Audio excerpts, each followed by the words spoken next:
મને શાંતિયું કેટલી હોય તને ખબર? હું પેલા કેટલી દવા પીતો શાંતિયુંની. મને દવા એને કરતા અને ઇન્જેક્શન મારી દેવું હારું. ચાંદીની દવા જે ઓલી આવે ને એ બહુ ઓલી ગંધાતી હોય.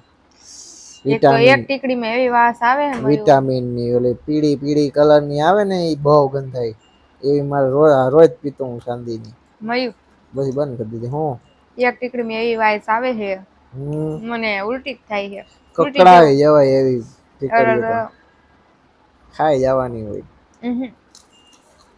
એમને આમ કરે છે મોઢામાં નાખીને પાણી પી ને મોઢામાં પાણી રખે દવા ટીકડી હતું. કેવું થાય ઓગળી જાય તો? એ બાપા. હે ઓબકો આવે? તો કાલ તો દવાખાને જાવ ને એમ કે ઇન્જેક્શન મારી દે મને. દવા નથી જોતી મારે. ઇન્જેક્શન અઘરું દવા પીવી અઘરી હોય બુદ્ધિ જ નથી આ નાના છોકરા જેવું કરે સાવ. મને દવા કરતા ઇન્જેક્શન ગમે. હા તો ખાવ નસુમાં ધીના કરો નકરા બીજું શું હોય. પાણીપુરી ખાવાનું બહુ મન થયું છે.